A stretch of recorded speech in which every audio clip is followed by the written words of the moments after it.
এই জুলাইয়ের মধ্যেও তার সাথে এমনকি এই 8 দফা যেটি আমি লিখে দিয়েছিলাম আমার আন্দোলনকারী বন্ধুদেরকে, সেটিও সালাউদ্দিন আহমেদের সাথে পরামর্শ করে আলাপ করে 12ই জুন 2024 আনুষ্ঠানিকভাবে যুগপৎ আন্দোলনের বৈঠকে বিএনপির গুলশান কার্যালয়ে আজকের বিএনপির মহাসচিব এবং একই সাথে স্থানীয় সরকার মন্ত্রী জনাব মির্জা ফখরুল ইসলাম আলমগীর, অর্থ পরিকল্পনা মন্ত্রী জনাব আমির খসরু মাহমুদ চৌধুরী সহ অন্যান্য আমাদের প্রতিনিধি দলে যারা ছিলেন তাদের সাথে আলোচনায় বলেছিলাম এই ছাত্র আন্দোলনের স্ফুলিঙ্গ বারুদের মতো জ্বলে উঠবে। আল্লাহর রাস্তে এই 5 বছর এই সরকারকে গঠনমূলক সমালোচনা এবং ইতিবাচক পরামর্শের মাধ্যমে সহযোগিতা করুন। সন্তান, বাংলাদেশের জাতীয় নেতা, বাঙালির ইতিহাসের পরতে পরতে যাদের অবদান, হোসেন শহীদ সোহরাওয়ার্দী থেকে শেরেবাংলা কে ফজলুল হক, মুক্তিযুদ্ধের অন্যতম নেতা শেখ মুজিবুর রহমান, 71-এর 25শে মার্চ দিগ্ভ্রান্ত জাতিকে হ্যামিলনের বাঁশিওয়ালার মতো উজ্জীবিত করেছিলেন, 75-এ জাতীয় সংকটে জাতির নেতৃত্বে আবির্ভূত হয়েছিলেন স্বাধীনতার মহান স্বাধীনতার ঘোষক শহীদ প্রেসিডেন্ট জিয়াউর রহমান। আমি স্মরণ করছি বাংলাদেশের সংসদীয় গণতন্ত্রের পথের পায়োনিয়ার ছিলেন, নারী শিক্ষার অগ্রদূত দেশনেত্রী বেগম খালেদা জিয়াকে আমি ধন্যবাদ জানাচ্ছি আজকের এই সংসদে এসে কথা বলে সুযোগ তৈরি করে দেওয়ার জন্য। আমাদের সংসদ নেতা, আমাদের জোটের নেতা জনাব তারেক রহমানকে আমি কৃতজ্ঞতা জানাচ্ছি। গলাচিপা, দশমিনা, পটুয়াখালী 3-এর সাধারণ মানুষ যারা নানাবিধ হুমকি ধমকি প্রলোভন উপেক্ষা করেও শত প্রতিকূলতার মধ্যেও আমার সাথে থেকেছেন, আমাকে ভোট দিয়ে আজকের এই জায়গায় এনেছেন। মাননীয় স্পিকার, আমি জন্মগ্রহণ করেছি একেবারেই বঙ্গোপসাগরের কোল ঘেঁষা দক্ষিণের জেলা পটুয়াখালীর গলাচিপার বিচ্ছিন্ন চর অঞ্চল দ্বীপ বেষ্টিত এলাকা চর বিশ্বাসে। সেই বিচ্ছিন্ন চর অঞ্চলের দ্বীপ এলাকায় ছিল না ভালো কোনো স্কুল। কিছুদিন পড়াশোনা করেছি, তারপর আবার ঢাকা এসেছি। ঢাকার গাজীপুরের কালিয়াকুর একটি মফস্বল এলাকায়, সেটাও এক প্রকার একটা উপশহর, সেখানেও স্কুলে ভর্তি হয়েছি। দেখেছি টিচার সংকট। বিজ্ঞানে পড়াশোনা করেছিলাম, কিন্তু বিজ্ঞানের পরীক্ষা নিরীক্ষা করার যন্ত্রপাতি বা প্র্যাকটিক্যাল করার খুব বেশি উপকরণ ছিল না। এই প্রতিকূলতা মাথায় নিয়েই ঢাকা বিশ্ববিদ্যালয়ে ভর্তি হই। অনেক স্বপ্ন এবং আশা নিয়ে ঢাকা বিশ্ববিদ্যালয়ে ভর্তি হয়ে যখন দেখি হলের একটি সিট পাওয়ার জন্য এক প্রকার আধুনিক দাস প্রথার মতো রাজনৈতিক দলে লেজুর ভিত্তি করতে হয়, তখনই ভেবেছিলাম এই প্রথার পরিবর্তন দরকার। তখন থেকেই নিজের মনের মধ্যে প্রতিবাদকে লালন করে এগিয়ে যাচ্ছিলাম। যখন গ্রাজুয়েশন শেষে চাকরিতে প্রবেশ করার চিন্তা করি, পরিবারের দায়িত্ব নেওয়ার কথা চিন্তা করি, তখন পড়াশোনা করতে গিয়ে দেখি মাননীয় স্পিকার কোটার বেড়াজালে মেধাবীরা বন্দী। তখন মনে হয়েছে যে এই রাষ্ট্রের রন্ধ্রে রন্ধ্রে অনিয়ম, অন্যায়, অন্যায্য, এটার পরিবর্তন করা দরকার। এভাবে এই আধুনিক সময় একটি রাষ্ট্র চলতে পারে না। সারা দেশের ছাত্র তরুণদেরকে সংগঠিত করে 2018 সালে 17ই মার্চ আনুষ্ঠানিকভাবে কোটা সংস্কার আন্দোলন শুরু করেছিলাম। এবং আপনি জানেন সেই আন্দোলন করতে গিয়ে আমাদের স্পিরিটের জায়গা, শহীদ মিনারের মতো জায়গায় কিভাবে শিক্ষার্থীদেরকে কুকুরের মতো পেটানো হয়েছিল ঢাকা বিশ্ববিদ্যালয়ের লাইব্রেরির সামনে। আমি নিজে সে সময় অমানবিকভাবে আক্রান্ত হয়েছিলাম। রাজশাহী বিশ্ববিদ্যালয়ের মেধাবী ছাত্র তরিকুলকে কিভাবে হাতুড়ি দিয়ে পিটিয়ে তার কোমরের মেরুদণ্ড ভেঙে দেওয়া হয়েছিল। মাননীয় স্পিকার, এই কোটা সংস্কার আন্দোলন চলার মধ্যেই যখন দুজন স্কুলগামী শিক্ষার্থীর মৃত্যুকে কেন্দ্র করে নিরাপদ সড়ক আন্দোলন গড়ে উঠে, কোমলমতি শিক্ষার্থীদের উপরে কিভাবে হাতুড়ি হেলমেট বাহিনীর তাণ্ডব চলেছিল আপনারা দেখেছেন। মাননীয় স্পিকার, আজকে জুলাইয়ের কথা বলা হচ্ছে, মুক্তিযুদ্ধের আওয়ামী বয়ানের মতো জুলাইকেও কতিপয় স্বার্থন্বেষী গোষ্ঠী কক্ষিগত করে ফায়দা নিতে চাচ্ছে।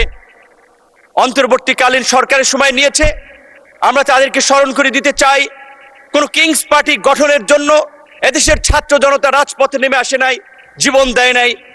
ফ্যাসিবাদের বিরুদ্ধে দীর্ঘ 1.5 দশকের লড়াই সংগ্রাম, তারই ধারাবাহিকতায় জুলাই তার উৎকৃষ্ট উদাহরণ। আমরা আজকের এই বিরোধী দলের নেতৃবৃন্দ, মাননীয় স্পিকার, আমি শুধু 2-3টি নিউজ লিঙ্ক আমাদের বন্ধুদের উদ্দেশ্যে পড়ে শোনাতে চাই, আমাদের সংসদ সদস্যের উদ্দেশ্যে, যেটা গতকালকে আমাদের একজন মাননীয় সংসদ সদস্য জনাব আন্দালিব রহমান পার্থ তার বক্তব্যে বলেছেন, আমরা যে গত 17 বছর লড়াই সংগ্রাম করেছি, দেশের মানুষের মুক্তির সংগ্রামকে এগিয়ে নিয়েছি, আমরা সেটি জেনজির সাথে, তরুণ প্রজন্মের সাথে কানেক্ট করতে পারছি না, যার ফলে তারা হয়তো সঠিক বিষয়টা জানছে না। 2020 সালে দীর্ঘ 28 বছর পর অনুষ্ঠিত ঢাকা বিশ্ববিদ্যালয়ের ডাকসু নির্বাচনের ভিপি নির্বাচিত হয়ে ওই ডাকসুর কক্ষে বসেই সাক্ষাৎকার বলেছিলাম, সরকারের পতন ছাড়া দেশের মানুষের মুক্তি নেই। 16 জুলাই 2020। মাননীয় স্পিকার, জুলাইয়ের 26 জুলাই 2024 বাংলা ট্রিবিউনের একটি নিউজ, সেখানে লেখা আছে আন্দোলনকারীদের দাবি দেওয়া লিখে দিয়েছিলেন নূর। একই দিনের দৈনিক কালবেলার একটি নিউজ, আজকের আমাদের সংসদ বিরোধী দলীয় চিফ হুইপের ছবি, মাঝখানে আমার ছবি, তার বাম পাশে সার্জিস আলমের ছবি দিয়ে বলা হয়েছে দুই সমন্বয়কে নিয়ে সরকার পতনের আলোচনা, নূরের সরকার পতনের আলোচনা। Bangla BD news 24.com 26 July সেতু ভবনের নাশকতা, নূর কারাগারে রিমান্ডে নির্যাতনের অভিযোগ, আন্দোলনকারীদের 8 দফা কর্মসূচি নুরুল হক নূর লিখে দিয়েছিলেন বলে তথ্য রয়েছে ডিবি তদন্ত কর্মকর্তা। 2 আগস্ট 2024 আদালত প্রাঙ্গণে নূর সরকার পতনের 10% ধাক্কা দরকার, প্রশাসনের আন্দোলন ঢুকে গিয়েছে। শুধু এই কথাগুলো তাদেরকে এই কারণে স্মরণ করিয়ে দিয়েছি, আমরা যে লড়াইটা করেছি, আমরা যে সংগ্রামটা করেছি, এই সংগ্রামের পেছনে কত মানুষের অবদান, কত মানুষের ত্যাগ, সেটি আমাদের তরুণ বন্ধুরা হয়তো জানে না। তারা হয়তো মনে করেছে ফুটবলের 90 মিনিটের খেলায় হয়তো চান্সে কেউ 5 মিনিটে গোল দিয়ে দিয়েছে, তারা ভেবেছে আমরাই সেরা খেলোয়াড়, কিন্তু তারা খেলোয়াড় নয়। মাননীয় স্পিকার, এই জুলাইয়ের 12 জুন 2024 আনুষ্ঠানিকভাবে যুগপৎ আন্দোলনের বৈঠকে বিএনপির গুলশান কার্যালয়ে আজকের বিএনপির মহাসচিব এবং একই সাথে স্থানীয় সরকার মন্ত্রী জনাব মির্জা ফখরুল ইসলাম আলমগীর, অর্থ পরিকল্পনা মন্ত্রী জনাব আমির খসরু মাহমুদ চৌধুরী সহ অন্যান্য আমাদের প্রতিনিধি দলে যারা ছিলেন, তাদের সাথে আলোচনায় বলেছিলাম এই ছাত্র আন্দোলনের স্ফুলিঙ্গ বারুদের মতো জ্বলে উঠবে, এই ছাত্রদের পাশে থাকতে হবে, আপনারা ছাত্র দলকে সেইভাবে নির্দেশনা দিন। তারা সবসময় আমাদেরকে বলেছে তোমরা যখন যেভাবে সহযোগিতা চাও ছাত্রদল প্রস্তুত থাকবে। ভারতের শিলং অবস্থিত সালাউদ্দিন আহমেদ, আমি তাকে রেসপেক্ট করি, তার সাথে যে কয়েকবার কথা বলেছি, অত্যন্ত বিজ্ঞ লার্নেড মানুষ মনে হয়েছে। রাতে প্রায় তার সাথে কথা হতো 18-10 মিনিট 20 মিনিটের মতো। তিনি দেশ, জাতি, তরুণ প্রজন্মের দায়িত্ব নিয়ে কথা বলতেন। ঢাকা বিশ্ববিদ্যালয়, একই বিশ্ববিদ্যালয়, আপনিও একই হলের, সেও সিনিয়র, সেই সুবাদে তার কাছ থেকে পরামর্শ নিতাম। এই জুলাইয়ের মধ্যেও তার সাথে এমনকি এই 8 দফা যেটি আমি লিখে দিয়েছিলাম আমার আন্দোলনকারী বন্ধুদেরকে, সেটিও সালাউদ্দিন আহমেদের সাথে পরামর্শ করে আলাপ করে। মাননীয় সদস্য, আসলে সময় তো শেষ হয়ে গেছে, তারপরেও আপনি কোঠা আন্দোলনের অন্যতম পথিকৃত, ডাকসুর সাবেক ভিপি, সবকিছু বিবেচনায় নিয়ে আপনাকে আর 3 মিনিট সময় দেয়া হলো। দয়া করে 3 মিনিটের মধ্যে আপনার বক্তব্য শেষ করবেন। ধন্যবাদ আপনাকে। মাননীয় স্পিকার, যদি একটু বাড়িয়ে দেন, এটা হচ্ছে আমার প্রথম একটা বক্তব্য এবং ঐতিহাসিক এই সংসদে এই সময়ে কিছু কথা বলা দরকার, যেই অব্যক্ত কথা অনেকেই জানে। ঠিক আছে 5 মিনিট, সর্বমোট 5 মিনিট দেয়া হলো। 5 মিনিট। মাননীয় স্পিকার, আপনি জানেন আজকের সংসদ নেতা বিএনপির চেয়ারম্যান জনাব তারেক রহমানকে 111-এর বিরাজনীতিকরণ প্রক্রিয়ার অংশ হিসেবে দেশ তাকে বাধ্য করেছিল, কিন্তু সুদূর প্রবাসে নির্বাসিত থেকেও তিনি দেশের সাথে, দেশের নেতা কর্মীদের সাথেই শুধু ছিলেন না, অপর রাজনৈতিক দলের সাথেও সম্পৃক্ত ছিলেন। যেই কারণেই 2022 সালের 30 ডিসেম্বর আনুষ্ঠানিকভাবে 31টি দলকে নিয়ে সরকার ও শাসন ব্যবস্থা পরিবর্তনের 1 দফার যুগপৎ আন্দোলন সূচনা করেছিলেন। এবং আজকের আমাদের বন্ধুরা যে সংস্কারের কথা বলছে, সেই সংস্কার আমরা 2022 সালে 31 দফা রাষ্ট্র সংস্কারের সেই রূপরেখা দিয়েই আমরা আন্দোলন করেছিলাম। এমনকি এই 24-এর গণ অভ্যুত্থানের পূর্বেও আমাদের আজকের অনেক সংসদ সদস্য এবং সেই সময়ের আন্দোলনের বন্ধুরা আমাকে দায়িত্ব দিয়েছিলেন, বলেছিলেন আপনি কনফার্ম করেন এই আন্দোলনে বিএনপি আমাদের সাথে আছে, সাপোর্ট করবে, তবেই আমরা 1 দফাতে আমরা যেতে পারি। তারই ধারাবাহিকতায় আমি যেদিন গ্রেপ্তার হই 19 জুলাই দিবাগত রাত 20 তারিখে পড়ে গেছে, সেদিন আজকের আমার ডান পাশে বসা মাননীয় তথ্যমন্ত্রী জহিরুদ্দিন স্বপন তার মোবাইল ফোনে আমির খসরু মাহমুদ চৌধুরী, বিএনপির প্রেস উইং এর কর্মকর্তা সাইরুল কবিরের মাধ্যমে বিএনপির মহাসচিব আজকের এলজিআরডি মন্ত্রী, তাদের সাথে কথা বলি। হেফাজতের নেতা থেকে শুরু করে অন্যান্য রাজনৈতিক দলের নেতৃবৃন্দের সাথে যোগাযোগ করেছিলাম, কিন্তু আমি স্পষ্টভাবেই বলবো, আমি জামাত ইসলামের বিগত দিনের কন্ট্রিবিউশনকে অ্যাকনলেজ করি, কিন্তু আমার সাথে আনুষ্ঠানিকভাবে আন্দোলন সংগ্রামের বিষয়ে আমি এই যে ক্রাইসিস মোমেন্টে এত ছাত্র আন্দোলন লিড করেছি, জামাতের শিবিরের কারোর সাথে আমার কখনো আন্দোলন সংগ্রাম নিয়ে আলাপ আলোচনা নেই। তাদের পরামর্শ আমি কখনো আমার সাথে সুযোগ হয় নাই কিংবা গ্রহণ করি নাই। তাদের আন্দোলনকে আমি রেকগনাইজ করি, কিন্তু আমি শুধু এইটুকু বলছি যে আজকে যখন জুলাই নিয়ে কথা হয়, জুলাই নিয়ে বিকৃত তথ্য উপস্থাপন করা হয়, গতকালকে এবং তার আগের দিনও আমাদের একজন সংসদ সদস্য এবং এই সরকারের প্রতিমন্ত্রী জুনায়েদ সাকি বলেছিলেন যে জুলাই সনদে পরিষ্কারভাবে বলা ছিল যে এই বিষয়গুলোতে আমরা একমতে পৌঁছাতে পারছি না, রাজনৈতিক দলসমূহ সেগুলো জনগণের কাছে নিয়ে যাবে, জনগণ যার পক্ষে ম্যান্ডেট দিবে তারা তাদের মতো করে করবে।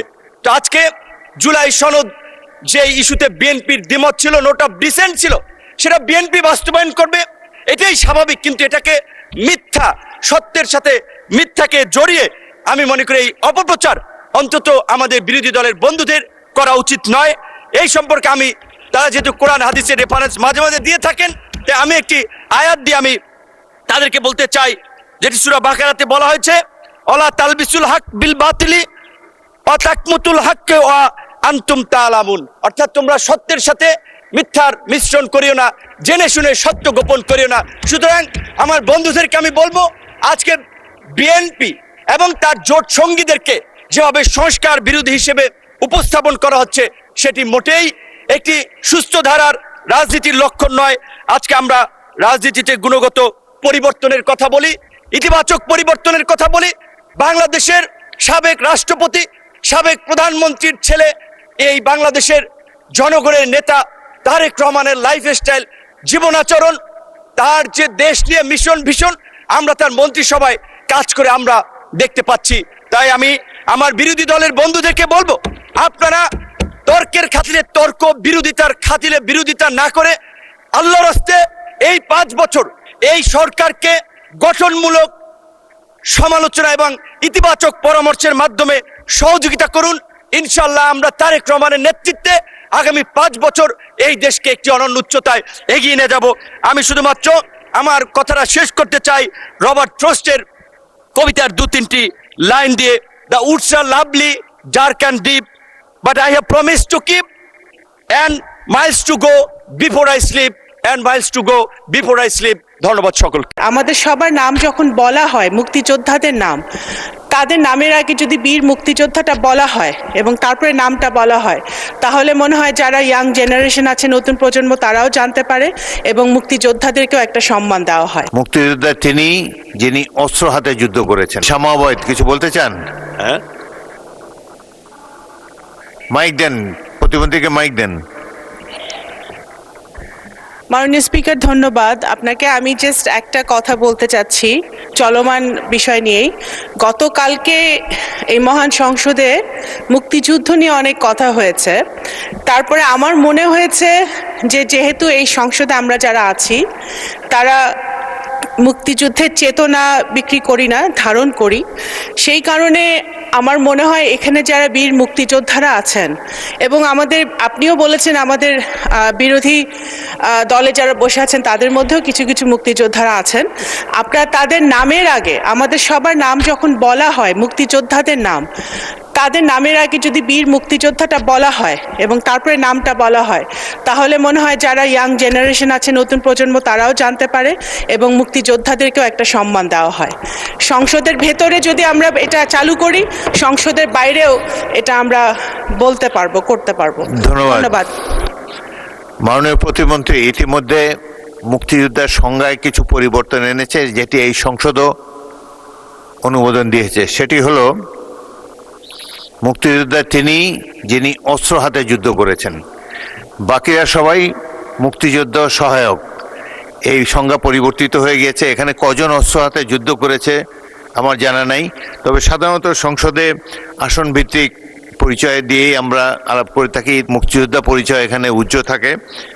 তবুও যদি শিওর হই কারো সম্পর্কে যিনি অস্ত্র হাতে যুদ্ধ করেছেন, প্রকৃত মুক্তিযোদ্ধার সংজ্ঞার মধ্যে পড়েন, তাহলে সেভাবে তাকে উল্লেখ করার চেষ্টা করা হবে। মাননীয় স্পিকার, অত্যন্ত দুঃখের সাথে একটি বিষয় আজকে উত্থাপন করতে চাই। মাননীয় একজন সদস্য আমাকে মনে করিয়ে দিয়েছেন, আজকে সেই 29শে এপ্রিল, যে এপ্রিল মাসের 29 তারিখে প্রলয়ঙ্করী ঘূর্ণিঝড়ে আমাদের চট্টগ্রামের উপকূলে 1,38,000 নরনারী নিহত হয়েছিলেন। আজকে সেই 29শে এপ্রিল। মাননীয় স্পিকার, আমরা তখন আমাদের মাননীয় প্রধানমন্ত্রী তৎকালীন বেগম খালেদা জিয়া তখন সরকারে বসছিলেন। সরকারের বয়স ছিল 41 দিন মাত্র। আমি তখন স্বতন্ত্র এমপি, আমি ওখানে বসছিলাম। আমি মগনা, মুখিয়া এবং বিভিন্ন জায়গায় আমি নিজেও ঘুরেছি, লাশ দেখেছি অনেক লাশ দেখার পর আজকে সেই ভয়ঙ্কর 29শে এপ্রিল 91 সালে এই ঘটনা ঘটছিল। সেদিন 1,38,000 নারী পুরুষ নিহত হয়েছিল। আমরা তাদের রুহের মাগফিরাত কামনা করতে চাই। মাননীয় স্পিকার, আপনি যদি অনুমতি দেন, তার মাধ্যমে আমরা দাঁড়িয়ে তাদের একটু সম্মান প্রদর্শন করি, একই সাথে যদি দোয়া করি, আমরা তা করতে পারি। জি, আপনি যদি অনুমতি দেন, তা আমাদের লিঙ্কন সাহেব আছেন নাকি এখানে?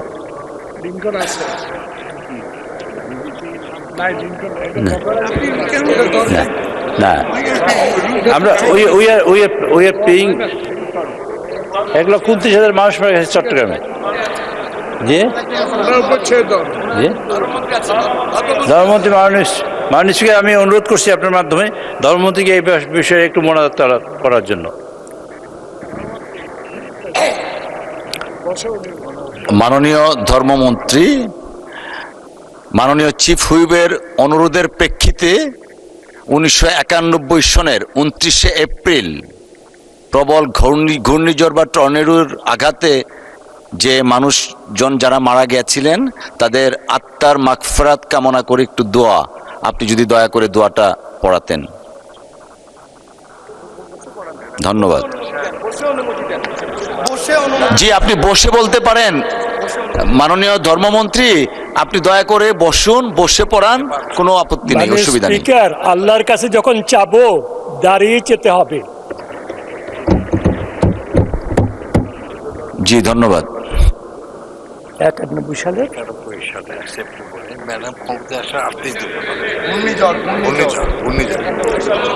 اللهم صل على محمد وعلى آل محمد كما صليت على إبراهيم وعلى آل إبراهيم إنك حميد مجيد اللهم بارك على محمد وعلى آل محمد كما باركت على إبراهيم وعلى آل إبراهيم إنك حميد مجيد اللهم آمين اللهم صل على محمد وعلى آل محمد كما صليت على إبراهيم وعلى آل إبراهيم إنك حميد مجيد اللهم بارك على محمد وعلى آل محمد كما باركت على إبراهيم وعلى آل إبراهيم إنك حميد مجيد মেহেরবান আল্লাহ, আপনি মেহেরবানি করে দয়া করে আমাদেরকে এই সংসদে এনেছেন। আপনার রহমত, আপনার দয়া, আর কিছু নয়। আল্লাহ, আমাদেরকে আপনার সন্তুষ্টি সহকারে এই সংসদ চালানোর তৌফিক দান করেন। আমাদেরকে জনগণের খেদমত করার তৌফিক দান করেন। অন্যায়, অত্যাচার, জুলুম, অবিচার থেকে বাঁচার তৌফিক দান করেন।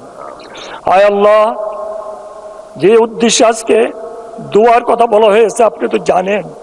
সেই ঘূর্ণিঝড়, এই ঘূর্ণিঝড়ে যারা শাহাদাত বরণ করেছেন তাদেরকে শহীদ মর্যাদা দান করেন। আল্লাহ তাদের সমস্ত গুনাহ খাতাকে মাফ করে দেন। আল্লাহ তামাম দুনিয়ার মানুষদেরকে আপনি হেদায়েত নসিব করে দেন, সহি বুঝ দান করেন। আয় আল্লাহ, আমাদেরকে মাফ করে দেন। আমাদের বিরুদ্ধে কি ষড়যন্ত্র হচ্ছে, কারা করছে, আপনি সব জানেন। আপনার জানার বাইরে কিচ্ছু নেই। আল্লাহ, আল্লাহ ওই সমস্ত ষড়যন্ত্র থেকে আমাদেরকে হেফাজত করে। আমাদেরকে আপনি যদি হেফাজত না করেন কোনো উপায় নাই। আল্লাহ নবী সাল্লাল্লাহু আলাইহি সাল্লাম যে সমস্ত দোয়া করেছেন, আল্লাহ সমস্ত দোয়াগুলি নবী সাল্লাল্লাহু আলাইহি সাল্লামের উম্মতদের জন্য, আপনার গোলামদের জন্য কবুল মঞ্জুর করে নেন।